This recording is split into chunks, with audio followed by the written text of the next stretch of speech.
Acara ini dipersembahkan oleh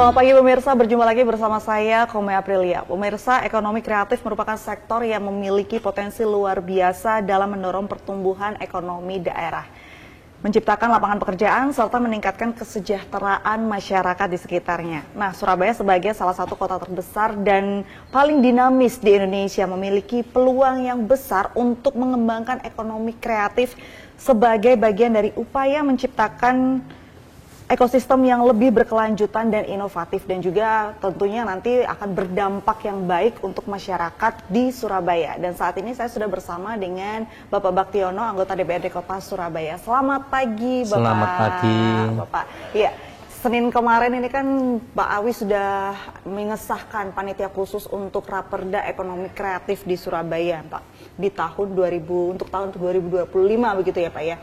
Nah, untuk saat ini, bagaimana keadaan ekonomi kreatif di Surabaya sampai saat ini, Pak? Ekonomi kreatif ini terbangun dalam dua sisi. Oke.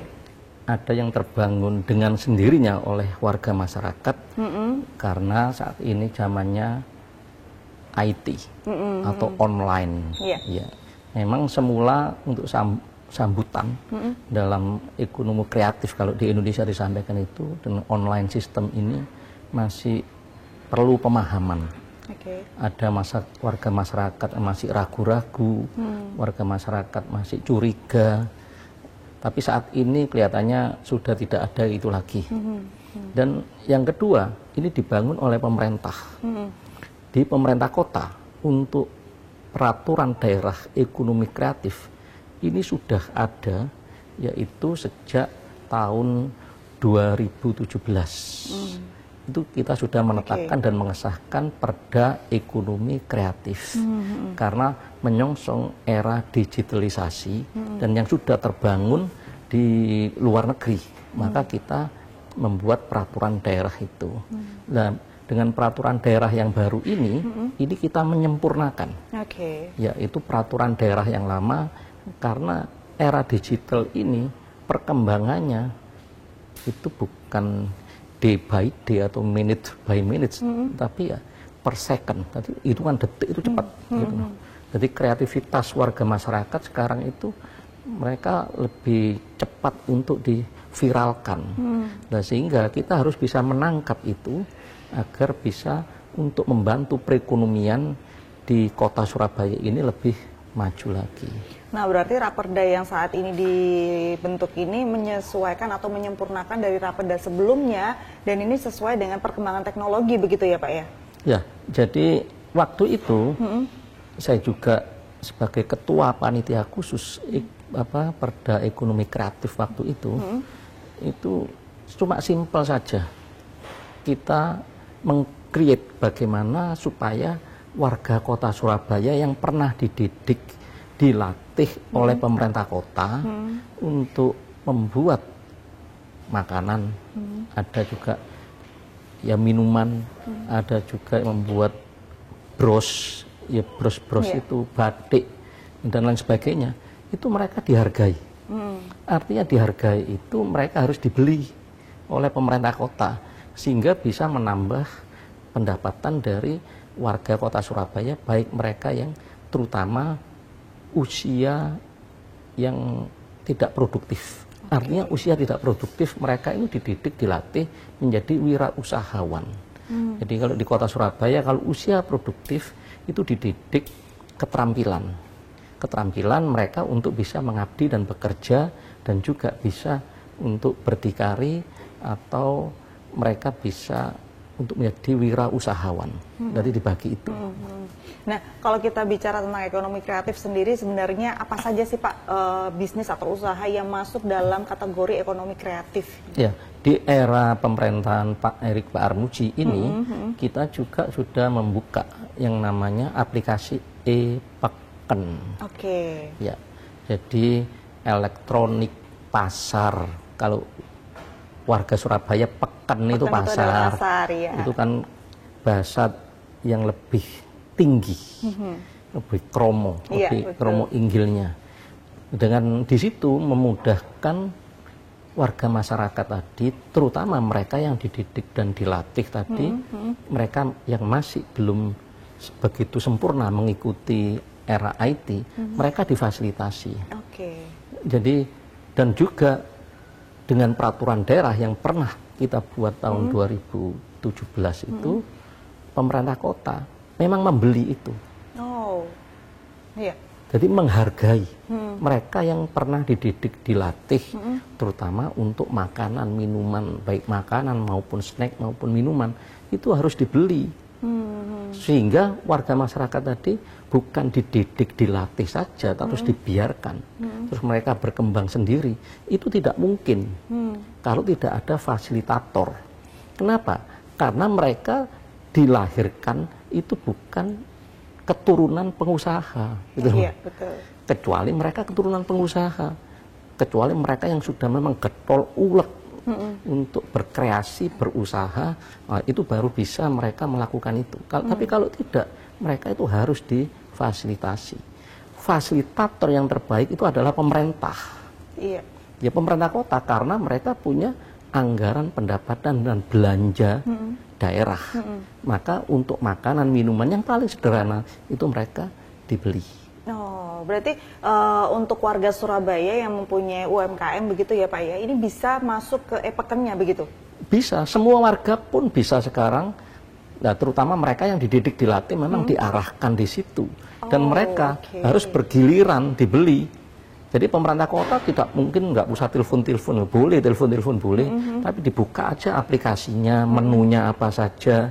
Dan mereka kalau sudah dididik, dilatih dalam membuat makanan tadi, itu pasti makanannya ya lebih baik, higienis dan sehat, dan juga ada kontrolnya dari pemerintah tadi, nanti kurangnya apa, ini harus seperti apa. Berarti ada evaluasi begitu ya Pak ya? Ya, ada monitoring dan evaluasinya. Nah, untuk produk yang boleh masuk ke e-peken ini apakah hanya makanan minuman saja Pak? Semuanya boleh. Semuanya boleh? Ya, jadi warga masyarakat boleh menampilkan, dan ini memang harus secara masif juga. Kalau makanan minuman sekarang sudah dibeli. Ini ada keluhan, bagaimana kalau batik-batik? Jadi penjahitnya, terus mereka yang membatik ini harus seperti apa, yang membuat bros ini apa. Kalau mereka tidak dibeli, mereka nanti akan menjadi apa? Ya membuat makanan minuman, membuat catering semua. Nanti ini yang tidak, yang kurang pas. Tidak terorganisir begitu ya Pak ya? Dan ini juga harus dipikirkan oleh pemerintah kota bagaimana memfasilitasi mereka yang di bidang lainnya itu, terutama juga ada kreativitas anak-anak muda. Oke, Pak, saya masih banyak pertanyaan tentang ekonomi kreatif di kota Surabaya, tapi kita akan kembali lagi setelah yang satu ini.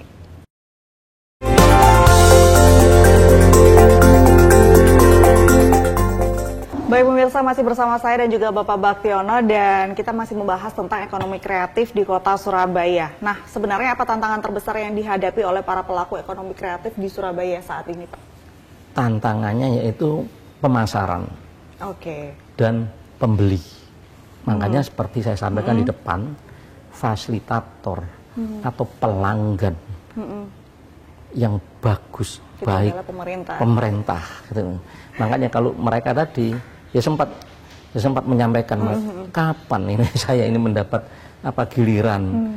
Nah kalau batik sih ada beberapa dibeli, beberapa juga dipamerkan, beberapa juga sudah dibeli oleh pemerintah. Tetapi dibukakan stand juga, termasuk di DPRD Kota Surabaya, di Balai Kota itu ada. Yang lain kapan?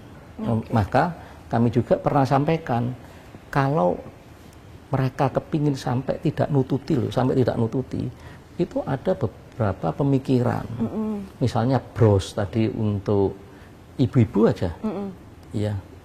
Kita punya 30.000, kurang lebih 30.000 pegawai di pemerintah Kota Surabaya. Mulai ASN-nya sampai juga tenaga kontrak bisa lebih itu. Kalau tiap hari mereka brosnya pengen ganti bisa. Contoh kalau hari Senin itu nanti logonya seperti apa. Ditulis saja Senin gitu aja, tapi ada logonya Kota Surabaya. Selasa itu pemerintah. Itu kalau itu coba berapa kira-kira? Banyak loh, 30.000 kali 5. Ya kan 5 hari. Iya, 5 hari. Itu sudah berapa mereka? Ya, misalnya kalau batik, kepingin tidak nututi, yang membatik bisa. Misalnya kalau untuk dipakai wali kota, wakil wali kota, sekretaris daerah, kepala-kepala sana, dia pakai batik tulis. Yang lainnya di bawahnya, kepala bagian kepala itu pakai batik cap. Jadi ada grade-nya. Nah yang lainnya, yang puluhan ribu pakai apa? Printing. Desainernya siapa? Desainernya ya anak-anaknya tadi, jadi melibatkan anaknya untuk mendesain itu. Dan juga nanti dilombakan, kan menjadi kreativitas dari warga Kota Surabaya dan juga anak-anak muda. Desainnya seperti ini dilombakan, nanti dipilih mana yang baik, mana yang terbanyak itu. Hari Senin batiknya misalnya warna putih dengan corak-corak ini. Hari Selasa warna merah dengan corak ini.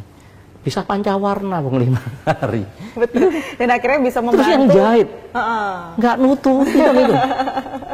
Ya, ini dalam bentuk itu loh. Kalau mau itu. Ini kita ngomong ASN saja. Iya. Belum nanti kalau kita melibatkan RT RW dikasih kan juga enggak apa-apa, wong dia juga bagian untuk membantu pemerintah kota. Berapa itu? Terus kader Surabaya hebat. Sekarang memang sudah dikasih rompi, ya kan? Nah kalau dikasih misalnya batik seperti itu, nah itu kan ya banyak. Terjadi perputaran ekonomi yang luar biasa dan juga bisa mengangkat ekonomi warga Kota Surabaya untuk mendapatkan bagian di pemerintahan ini. Nah tadi kan dijelaskan Pak Baktiono bahwa fasilitator terbaik itu adalah pemerintah. Apakah saat ini pemerintah ada rencana untuk bekerja sama dengan sektor swasta, Pak, untuk mengembangkan ekonomi kreatif di Kota Surabaya? Ya, kita memang mengajak dan kerjasama dengan investor-investor swasta yang ada terutama di Kota Surabaya. Misalnya kalau di hotel-hotel, kita juga di plaza-plaza terutama, kita juga diberi stand-stand untuk itu. Tapi standnya misalnya jangan di pojok terus di bawah, apa itu tangga. Kebanyakan itu, iya harus nampak. Ini di pemerintahan, pemerintah itu memerintah dan mengatur. Asal tidak diminta semua kan gitu loh ya.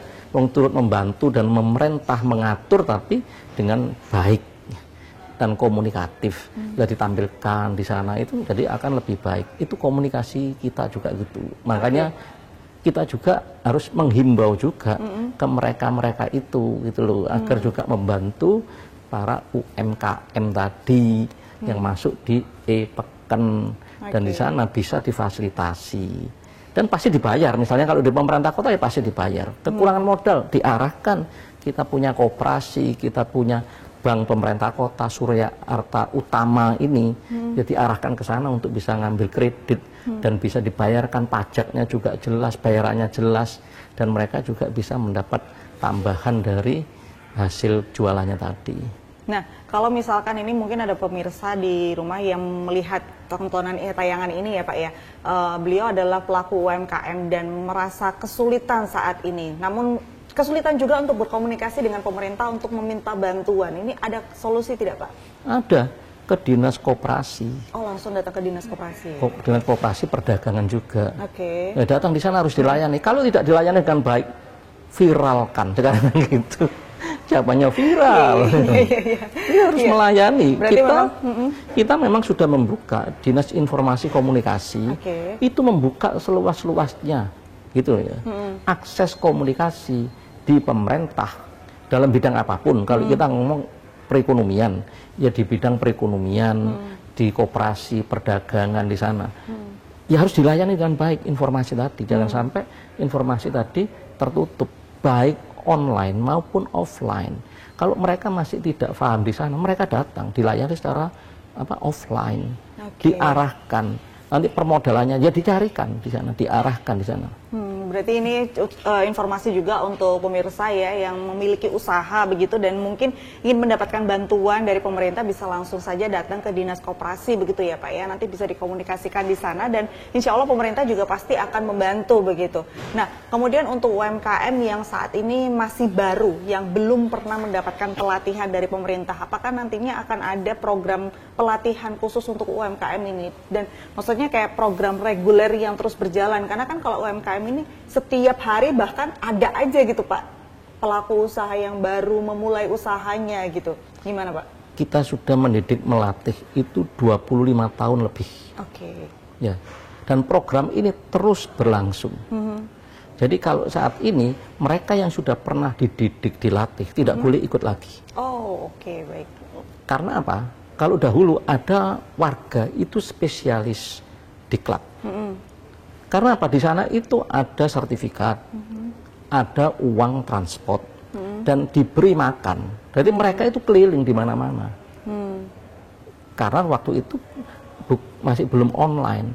Jadi spesialisasinya mereka itu pendidikan dan pelatihan karena dapat uang transport dan dapat makan, makan siang. Maka sekarang mereka yang sudah pernah dididik, dilatih itu terdeteksi. Ya terutama memang khusus untuk warga Kota Surabaya. Di Dinas Koperasi Perdagangan itu ada pendidikan dan pelatihan. Di Dinas Sosial juga ada. Dinas Tenaga Kerja Mobilitas Penduduk itu juga ada.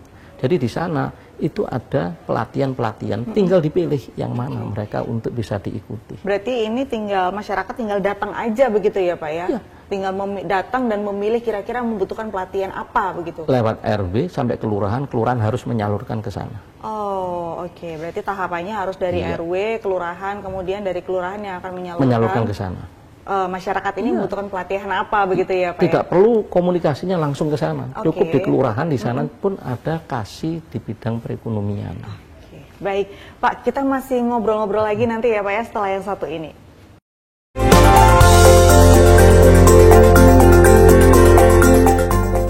Baik pemirsa, masih bersama saya dan juga Pak Baktiono dan kita masih bicara tentang ekonomi kreatif di Kota Surabaya. Pak, saat ini bagaimana penggunaan teknologi digital dalam meningkatkan daya saing ekonomi kreatif di Surabaya, Pak? Ya, kalau daya saing sih mereka sekarang bergiliran, tinggal menjaga kualitas mereka. Kalau di pemerintah, maka mereka harus juga bisa mengembangkan. Jangan istilahnya berharap saja kepada pemerintah kota. Tapi juga bisa mengembangkan diri sampai bisa menawarkan di perusahaan-perusahaan swasta atau hotel. Di sana mereka juga harus bisa masuk sendiri karena pemerintah kota sudah membuka akses itu. Dan juga ada yang juga sampai mereka bersaing di tingkat internasional. Caranya apa? Kita harus punya ciri khas khusus itu dan menjaga kualitas, itu penting. Jangan sampai nanti misalnya pesanan tadi tidak sesuai kualitas. Mungkin pertama, kedua sesuai kualitas. Berikutnya jangan sampai lengah. Karena kalau tidak sesuai kualitas, itu nanti komplainnya, kerugiannya cukup besar. Bahkan juga tertutup bagi mereka. Contoh juga ada beberapa daerah di luar kota Surabaya yang dahulu mendapat kepercayaan dari internasional. Tapi karena tidak bisa menjaga kualitas itu, karena mereka mungkin sudah mendapatkan untung yang banyak, mendapatkan penghasilan yang cukup banyak juga, akhirnya lupa, lalai dengan quality control-nya. Akhirnya mereka tertutup itu.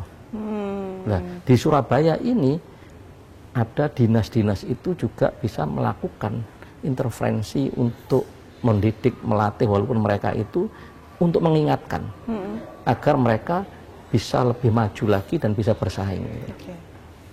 Baik, nah kalau untuk peran sektor pariwisata sendiri Pak, apakah pariwisata di Surabaya ini sudah cukup mendukung perkembangan ekonomi kreatif di Surabaya? Belum maksimal. Belum maksimalnya gimana? Ya, contoh misalnya kalau kita kan punya beberapa tempat wisata. Ya. Kebun Binatang Surabaya. Betul.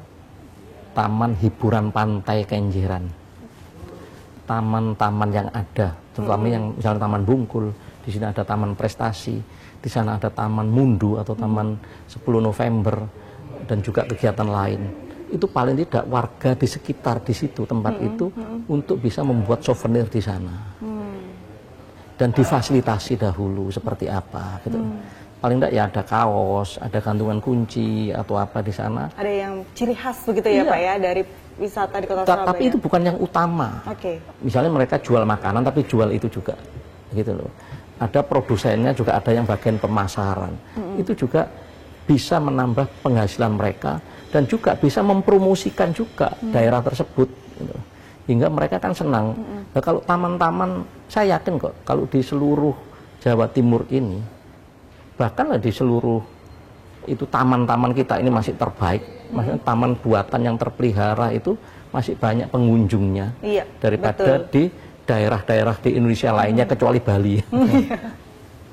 Iya. Berarti memang harus lebih optimal lagi ya Pak ya untuk warga yang mungkin ada di sekitar tempat pariwisata di Kota Surabaya ini bisa lebih optimal lagi memanfaatkan wisata di Kota Surabaya, memanfaatkan pengunjungnya begitu dengan cara selain menjual makanan dan minuman mungkin bisa juga menjual souvenir yang menjadi ciri khas dari tempat pariwisata tersebut begitu ya Pak ya. Paling tidak gantungan kunci dibelilah oleh ASN. Betul. Paling enggak tuh gantungan kunci yang biasanya jadi oleh-oleh Pak ya orang-orang yang datang ke Surabaya. Itu kan murah lah. Kalau ASN tadi dihimbau saja.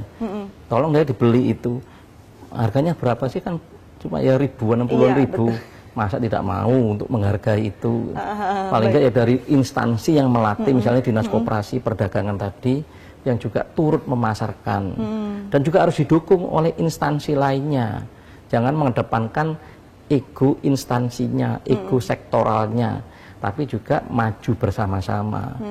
Jadi harus ada himbauan dari pimpinan, paling tidak dari wali kota, menghimbau itu paling berapa sih gantungan kunci itu? Iya betul. Ya kurang lebih kan 10 ribuan aja, masa dia nggak mau beli. Masa nggak mau beli begitu ya Pak ya. Nah kalau tadi kita bicara tentang pariwisata, apakah bisa menunjang perkembangan ekonomi kreatif di Kota Surabaya? Saat ini sejauh mana budaya lokal Surabaya dapat diintegrasikan dalam produk-produk ekonomi kreatif yang dihasilkan Pak? Ya saya sampaikan tadi paling tidak ya makanan ya bisa di sana. Ada ciri-ciri khas khusus.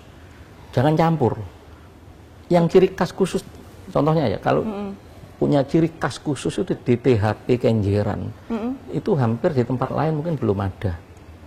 Ada lontong kupang, ada kerupuk terung, dan itu di tempat lain tidak ada. Ya ditambah nanti makanan-makanan itu terus dipromosikan. Jadi kalau warga Surabaya ya sering lah makan di sana ya. Tapi warga luar kota biar mereka itu di hari-hari weekend itu akhir minggu mereka bisa hadir ke sana, bisa memenuhi di sana, bisa memacetkan di sana, itu menjadi daya tarik tersendiri dan mereka bisa menikmati itu gitu. Kalau tanpa promosi-promosi yang ada memviralkan, ya paling nggak diviralkan oleh ya pemerintah kota atau ASN atau warga untuk bisa membantu itu. Sekarang kan musim-musimnya viral itu paling tidak ya anak-anaknya lah yang di sana itu. Jadi mereka bisa untuk bisa menyampaikan itu. Misalnya kalau di KBS di sana kan ya ada yang terkenal lontong balap Wonokromo. Nah itu seperti apa dikemas, dikreasi sehingga warga kan juga bisa hadir di sana. Nah, kalau tadi kita bicara tentang memviralkan, ini biasanya yang suka memviralkan ini adalah komunitas-komunitas begitu Pak. Apakah saat ini pemerintah sudah ada bekerja sama dengan beberapa komunitas mungkin yang biasanya setiap weekend itu mereka selalu ada kegiatan di Surabaya gitu? Ini yang perlu untuk kita kita rangkul mereka yang itu. Jadi paling tidak ya dari Dinas Informasi Komunikasi ini harus mempunyai yang namanya viral group. Jadi harus ada kerjasama dengan komunitas begitu ya Pak ya? Mungkin ada bidang viral group yang bagian memviralkan ini. Entah mereka tugasnya untuk merangkul komunitas-komunitas itu untuk memviralkan, mereka difasilitasi. Itu kan kita akan punya Dinas Informasi Komunikasi. Ya itulah nanti mereka yang bagian untuk mempromosikan apa itu ekonomi kreatif atau hasil karya atau makanan khas yang ada di Kota Surabaya.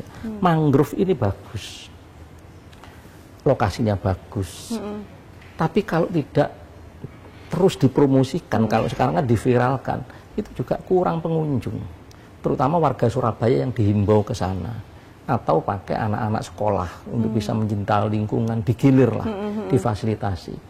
Dengan demikian banyak pengunjung, kalau di sana diviralkan keadaan sepi, ya warga masyarakat kan akan bertanya-tanya. Tapi kalau dalam keadaan ramai, tempatnya itu bagus, itu menjadi daya tarik atau magnet tersendiri bagi warga dalam kota Surabaya maupun luar kota. Untuk datang ke tempat pariwisata tersebut dan akhirnya bisa membantu ekonomi kreatif yang ada di sekitar situ, Pak ya? Pasti akan terangkat, orang-orang sana pasti juga akan senang. Gitu. Nah, terakhir Pak, di tahun 2025 apa yang akan dilakukan DPRD bersama pemerintah Kota Surabaya untuk lebih mengembangkan ekonomi kreatif di Surabaya? Ya, sebagus peraturan daerah pasal dan ayatnya, tapi kalau tidak dijalani dengan sepenuh hati, itu akan menjadi tulisan-tulisan seperti puisi-puisi saja. Maka itu juga harus dijalankan oleh pemerintah Kota Surabaya. Untuk apa? Menunjang ekonomi kreatif bagi warga Kota Surabaya. Baik, terima kasih Bapak atas waktunya. Dan pemirsa, Surabaya ini adalah kota yang besar di Indonesia dan tentunya banyak tempat pariwisata di Kota Surabaya dan juga ekonomi kreatif di Kota Surabaya ini semakin berkembang seiring dengan perkembangan teknologi juga. Semoga di tahun 2025 nanti DPRD dan juga pemerintah Kota Surabaya bisa bekerja sama dengan baik untuk mengembangkan ekonomi kreatif di Kota Surabaya. Saya Komai Aprilia, pamit undur diri, selamat pagi.